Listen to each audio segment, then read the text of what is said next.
Hi hello welcome to post 360. నేను మీ మురళీరామ్. ప్రతి పార్టీకి బలం ఎవరంటే వాళ్ళ పార్టీ కార్యకర్తలు నెంబర్ 1 పొజిషన్ లో ఉంటే, అధికార ప్రతినిధులు ఎప్పటికీ ద బెస్ట్ పొజిషన్ లో ఉంటారు. ఎందుకంటే కార్యకర్తలందరినీ మొబిలైజ్ చేసేది పార్టీ అధికార ప్రతినిధులే. ఇందులో ప్రతి పార్టీకి అధికార ప్రతినిధులు ఉంటారు. కానీ వైఎస్ఆర్సీపీ పార్టీకి ఒకరు కాదు, ఇద్దరు కాదు, ముగ్గురు కాదు, నలుగురు కాదు, 5 6 అధికార ప్రతినిధులు ఉన్నారు. అందులో కారుమూరి వెంకట్ ఈ పేరు ప్రతి ఒక్కరికి తెలుసుంటది. ఆ పార్టీ గురించి ఎక్కడ అసత్య ప్రచారం జరిగినా ఈయన విత్ ఆధారాలతో దాన్ని పూర్తి స్థాయిలో తిప్పికొట్టడంలో నెంబర్ 1 పొజిషన్ లో ఉంటాడు. నెంబర్ 1 పొజిషన్ గుర్తుపెట్టుకోండి. ఇప్పుడు ఆయన టీవీ డిబేట్లకు వస్తున్నాయంటే చాలా మందికి వణుకు స్టార్ట్ అవుతుంది. ఎందుకంటే ఆయన ఆధారాలతో చెప్పి కొట్టినప్పుడు మాట్లాడే దమ్ము సత్తా ఎవరికి ఉండదు అనమాట. అంత క్లియర్ గా పాయింట్ బ్లాక్ లో ఒకే ఒక డైలాగ్ తో లేపేస్తాడు. అలా అని ఎవడన్నా అడ్డదిడ్డంగా మాట్లాడితే చూస్తూ ఊరుకోడు. నోట్లో ఒక బూతు లేకపోయినా కూడా ఊచకోత ఎలా ఉంటుందో సాఫ్ట్ మాటలతో కొట్టుకుంటానే వెళ్ళిపోతూ ఉంటాడు. ఇటువంటి వ్యక్తులు వైఎస్ఆర్సీపీ పార్టీకి చాలా చాలా చాలా బలం. ఎప్పటి నుంచో కారుమూరి వెంకటరెడ్డి గారిని ఫాలో అవుతూ ఉంటాం. ఎందుకంటే ఆయన దగ్గర ఉన్నటువంటి మెటీరియల్, ఎవిడెన్స్ తో కూడినటువంటి, వాస్తవాలతో కూడినటువంటి మెటీరియల్ ఎవరి దగ్గర ఉండదు. అటువంటి వ్యక్తి డిబేట్కి వస్తున్నాడంటే ఎదుటి పార్టీ వాళ్ళు ఎటువంటి వాళ్ళు రావాలా, తగ్గట్టు వాళ్ళు రావాలా. కానీ ఎటువంటి వాళ్ళు వస్తారు, ఉల్ఫిరి ఉత్తిరి బిత్తిరిగా మొత్తం అంతా ఉంటారు. అసలు మినిమం నాలెడ్జ్ లేకుండా, కనీస సెన్స్ లేకుండా, అసలు ఒక పార్టీకి అధికార ప్రతినిధి అంటే ప్రతి ఒక్క విషయం పైన, మాట్లాడే టాపిక్ పైన పూర్తి అవగాహన ఉండాలని మినిమం సెన్స్ లేకుండా గంగిరెద్దుల్లాగా ఎగేసుకుని వచ్చేస్తూ ఉంటారు. ఎందుకు గంగిరెద్దుల్లాగా ఎగేసుకొచ్చేస్తారంటే పార్టీకి నష్టం వెళ్ళవాలి. ఏది అది టీడీపీ అయినా జనసేన అయినా ఆ పార్టీలకు నష్టం జరుగుతుంది. ఎందుకంటే ఇప్పుడు స్ట్రాంగ్ వాయిస్ ఒకటి ఉన్నప్పుడు దాన్ని డిఫీట్ చేసే వాయిస్ కూడా స్ట్రాంగ్ ఉండాలి. అంతేగాని ఆల్బిత్తి రప్పన్నగాళ్ళు, కౌన్ కిస్క గొట్టంగాళ్ళు, మినిమం నాలెడ్జ్లని సొటారం గాళ్ళు అంతా వచ్చి కూర్చుంటే బలవంతుడి ముందు ఓడిపోతూ ఉంటారు. అదే జరుగుతుంది ప్రతి డిబేట్ లో. కాబట్టి మీరు చూడండి, ఎవడన్నా అడ్డదిడ్డంగా వాగొచ్చు, కానీ దానికి కూడా తీవ్ర స్థాయిలో సమాధానం చెప్పగలుగుతాడు కారుమూరి వెంకటరెడ్డి అనేది వైఎస్ఆర్సీపీ అధికార ప్రతినిధి. నిన్న ఒక డిబేట్ గురించి మాట్లాడుతూ అందులో 2 లక్షల కోట్ల అప్పులు చేసి తీసుకొచ్చారు, అది ఏం చేశారని అడిగితే దానికి జనసేన అధికార ప్రతినిధిగా చెప్పుకొనబడుతూ వాళ్ళ పార్టీ వాళ్ళతోనే కుక్క తన్నులు తిన్న సో కాల్డ్ అరుణ గారు, అలాంటివి తెలీదు, రాయపాటి అరుణ గారు, జనసేన పార్టీ సొంత పార్టీ వాళ్ళతోనే ఎగిరెగిరి తన్నించుకున్నటువంటి రాయపాటి అరుణ గారు మాట్లాడుతూ పోలవరం గురించి మాట్లాడారు. ఎలా ఉంటుంది చెప్పండి? మినిమం ఎవడన్నా చదువుకున్నవాడికి పోలవరం అనేది నేషనల్ ప్రాజెక్టు, దానికి ఫండ్స్ ఇవ్వాల్సిన బాధ్యత బైఫర్కేషన్ చట్టంలో ఉన్న ప్రకారం దాని ఫండ్స్ ఇవ్వాల్సింది సెంట్రల్ గవర్నమెంట్. ఆ సెంట్రల్ గవర్నమెంట్ ఫండ్స్ అనేవి డైరెక్ట్ గా పోలవరానికి ఇస్తుంది. దానికి స్టేట్ బడ్జెట్ కి మనం చేసే అప్పులకు సంబంధం లేదని మినిమం బుర్ర లేని ఈ తన్నులు తిన్న అరుణ గారిని తీసుకొచ్చి కూర్చోబెట్టాడు. మరి ఊరుకుంటాడా? ఓచ కోత కొసిపడేశాడు. కారుమూరి వెంకట గారు ఎదురుపడ్డా కూడా తలదించుకుని పోయే పరిస్థితి. రాష్ట్రంలో ప్రజలు ఎవరు చూసినా కూడా ఈవిడకి ఇంత కూడా తెలియదా అని మొహం మీద ఊచే పరిస్థితి. ఒకసారి కావాలంటే ఆ వీడియో చూడండి, మీకు చూపిస్తాను.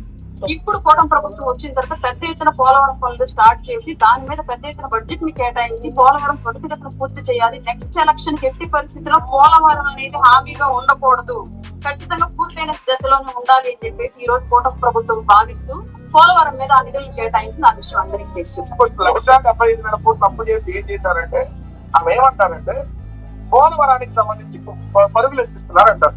పోలవరానికి ఆంధ్రప్రదేశ్ అప్పులకి సంబంధం ఏంటి? పోలవరం కేంద్ర ప్రభుత్వం ఇచ్చే డబ్బులు. కేంద్ర ప్రభుత్వం పోలవరానికి 12,000 కోట్లు ఇవ్వాలి. చేసి మొన్న మొదటి రోజు రిలీజ్ చేయడానికి, మొదటి రోజు కంప్లీట్ కట్టాలి. ఆ పోలవరానికి కేంద్ర ప్రభుత్వం ఇచ్చే డబ్బులతో మీరు కట్టేది. ఆంధ్రప్రదేశ్ రాష్ట్ర ప్రభుత్వం రూపాయి కూడా ఖర్చు పెట్టదు. మీరు అప్పులు తెచ్చి పోలవరం కడుతున్నామని దయచేసి చెప్పాలంటే ఎవరైనా నవ్వుతారు. రెండోది, మేము 2% కంప్లీట్ చేసామంటాం. మేము చూసారు కదా, బలవంతుడి ముందు కుప్పిగొద్దులు వేయకూడదు, కుక్క తన్నులు తింటారు. అది అంటంలో కారుమూరి వెంకట రెడ్డి గారు కరెక్ట్.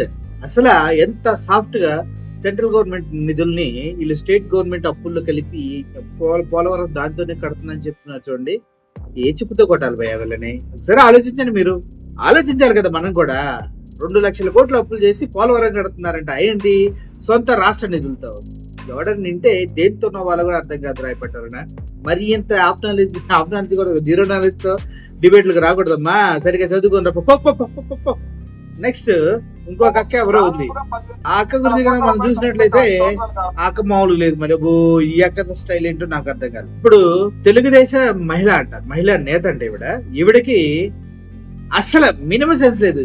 చంద్రబాబు నాయుడు గారు, ఆయన గొప్పతనం, ఆయన భజన ఇదే. కానీ జగన్మోహన్ రెడ్డి దగ్గరికి వచ్చేసరికి ఇన్ని వేల కోట్లు అప్పు చేశాడు, అంత ప్రజల సొమ్ము దోచేశాడు. ఎవడు చెప్పాడు?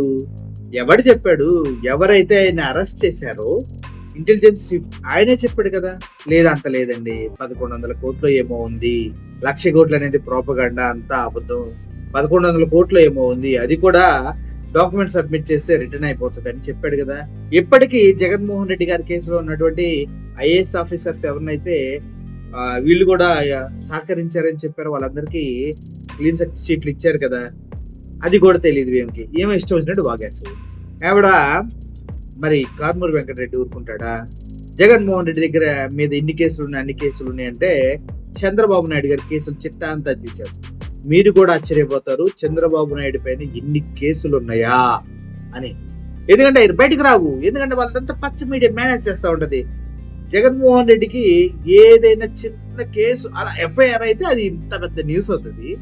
అదే చంద్రబాబు నాయుడు గారిని జైల్లో 53-54 రోజులు పెట్టి చెప్పకూడదు, దీన్ని బయటకు వచ్చినా కూడా ఆయన మహానుభావుడు అవుతాడు. అదేంటో మరి బయటకు ఎలా వచ్చాడు? ఆయన బెయిల్ మీద కదా. ఏం బెయిల్? మెర్సీ మీద వచ్చిన బెయిల్. మెర్సీ అంటే ఏంటి? నాకు ఒళ్ళంతా రోగాలు ఉన్నాయా, నేను ఉండలేకపోతున్నాను, నేను దేనికి వెళ్ళలేకపోతున్నానయ్యా అంటే ఇచ్చే బెయిల్. మెర్సీ బెయిల్ కి మెరిట్ బెయిల్ కి తేడా ఏంటో తెలుసా? ఈ వీడియో చూడండి, చెప్తాను మీకు.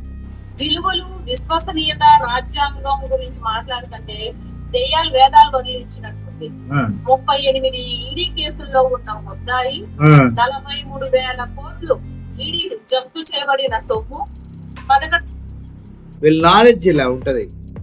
43,000 కోట్లు, మరి 1,00,000 కోట్లు ఎవడు పెట్టారమ్మా? అంత గతంలో మీ బాబు గారు వీళ్ళంతా 1,00,000 కోట్లు అన్నారు, ఎవడు పెట్టారమ్మా చెప్పండి.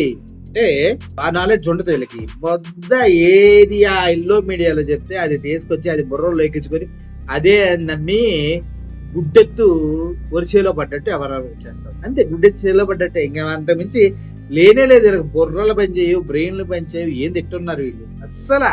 2 సంవత్సరాల నుంచి బెయిల్ మీద ఉన్నటువంటి వ్యక్తి ఈయన రాజ్యాంగం, విలువలు, విశ్వసనీయత గురించి మాట్లాడుతుంటే నిజంగా నవ్వొచ్చుందండి.